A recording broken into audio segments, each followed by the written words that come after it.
Hey guys, this is Ton, and today we have our fourth, I think this is the fourth one, right? I've done Storm, I've done Wolverine, we've done Iron Man, and now we're up to Captain America, leaving Black Panther, potentially the best one, till last. We're going through each of the new Marvel commanders and creating a deck for them that is budget.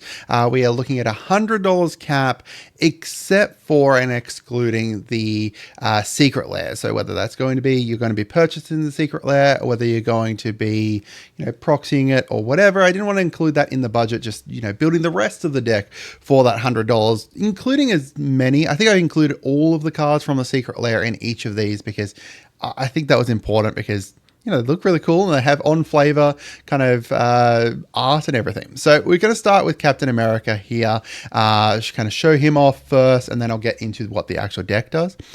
So he is essentially built around throwing his equipment at people and then catching it back at the start of combat.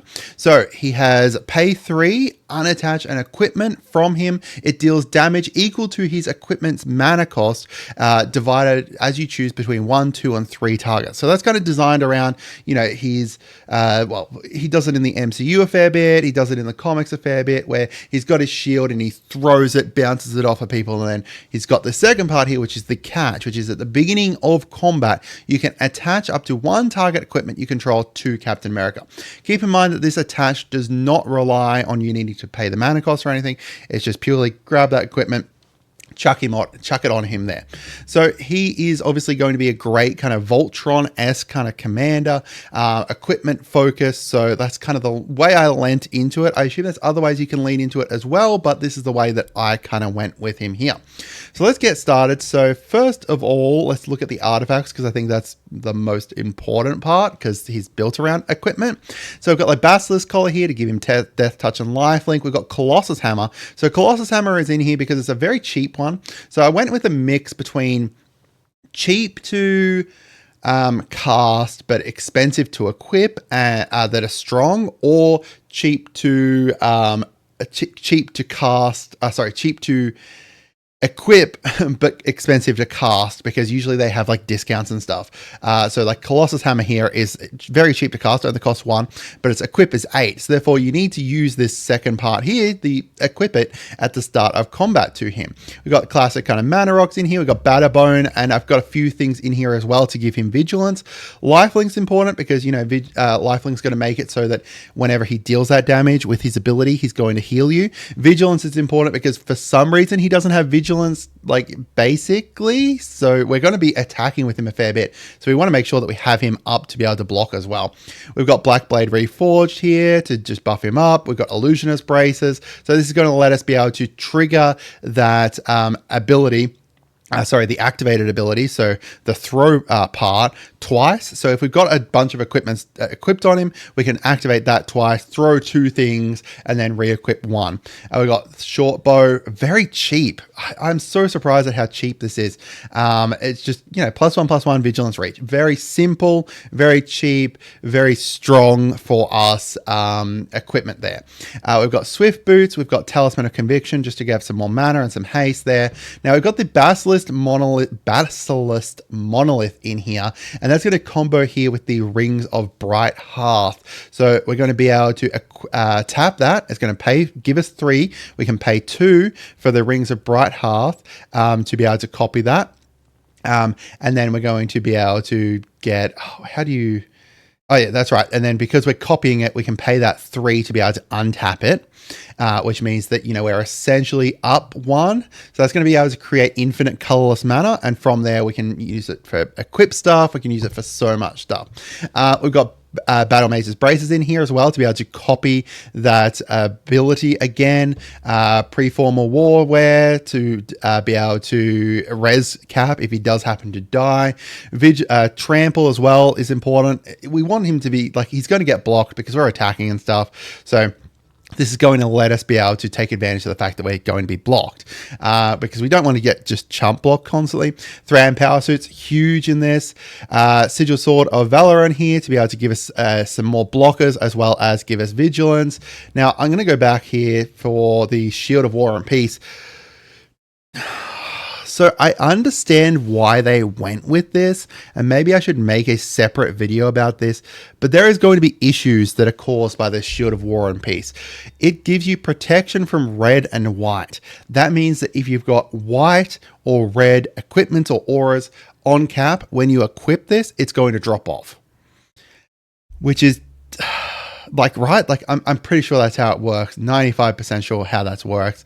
And that's a bit of a, like, I understand why they went with that sword, because the recolor of a reprinting of Sword and War and Peace. But yeah, it's just a little bit disappointing. Ember Cleave is expensive, but it also gets cheaper based off the attacking creatures we control.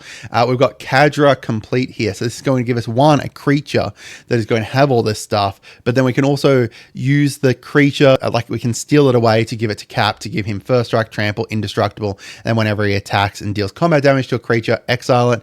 Excalibur is insane in this deck because of the fact that it's going to give Cap +10 +0 on vigilance, and it costs 12, but that's reduced by X. So that means that when Caps throws this, it's going to deal like 12 damage divided by how you like between 3 targets. We also got Argentum Armor over here, making it so that we can destroy a permanent as well, and buff up our Cap as well. As for our creatures, most of them have kind of built around either protecting Cap or getting our equipments out and buffing around our equipment.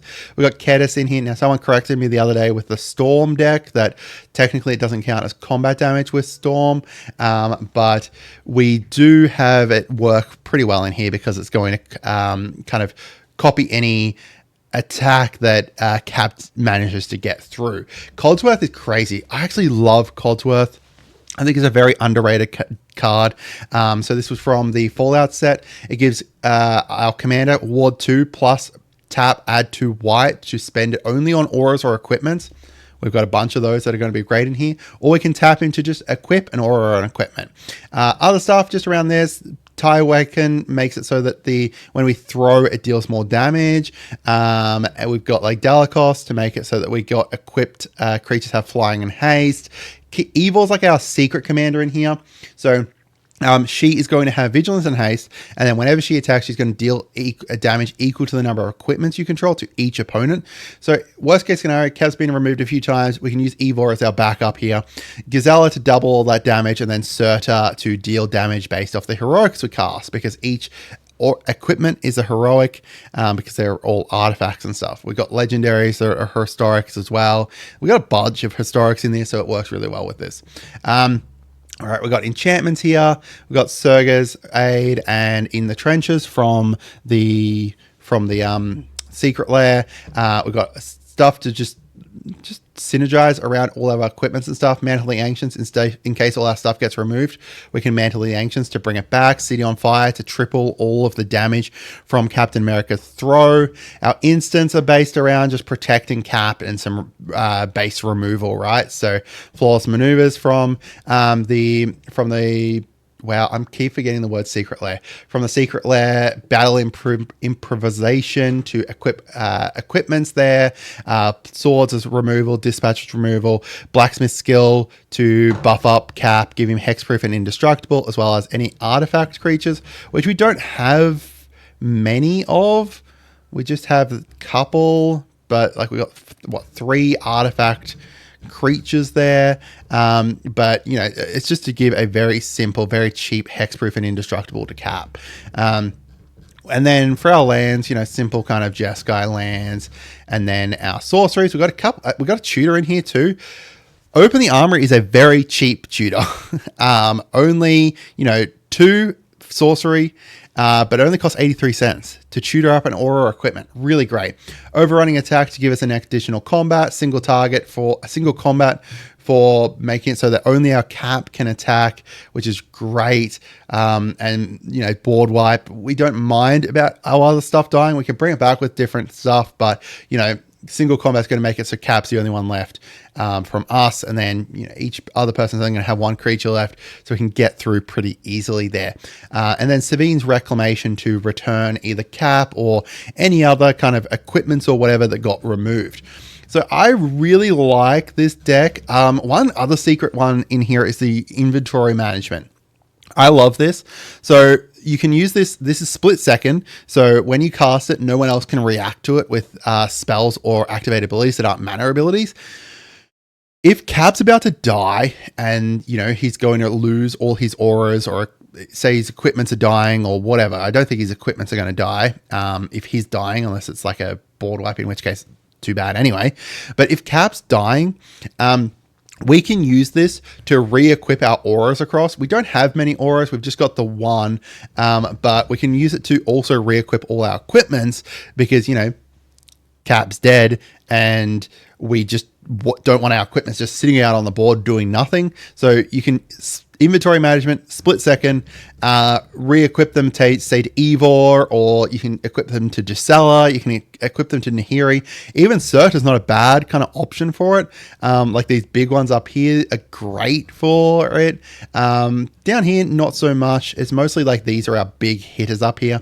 We're very, very kind of Voltron aiming up on one big creature, but like re-equipping all that stuff is great. Even then, you can use it like if Cap's thrown a whole bunch of stuff and now he has like his equipments are all just sitting out on the board, you can use it. You can attack with him. Someone declares a blocker, and then you can inventory management, split second, put all those equipments onto Cap. They can't react, and then you get through and destroy whatever or something. Like there's just so many different ways that you can make use of it. It's really, really great. One other thing, you know, that I could have potentially added in here was slip out the back, just because I like the idea of phasing out, because then, you know, all our equipments and stuff don't drop off. As I said, like one of the biggest issues with this is this Shield of War and Peace, because it will drop off like any of your equipments that are white and red, which is a bit of a shame, but you know, we can then inventory management to reattach them, or we can just throw the shield, put it onto a different creature, you know, or equip everything else onto a different creature or something. This equipment deals damage to that player equal to the number of cards in the hand. So it's not too bad. Like if we just had that equipped on Cap or just had that equipped on Ivor, it's not awful, because we can, you know, have that equipped on someone else and then the red and white stuff equipped on a different creature or something. Like there's different uses for it and stuff.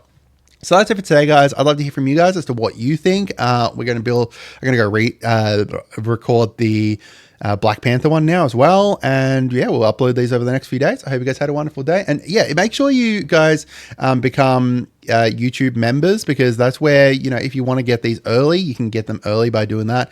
I currently kind of build up a backlog, and that's all my backlog essentially is members first, because I want to make sure that, you know, I'm uploading stuff. Like, look, you can get my Tony Stark deck right now. I want to make sure that I'm uploading it and having it like scheduled and stuff. So I upload it, put it as members first, and then it goes live.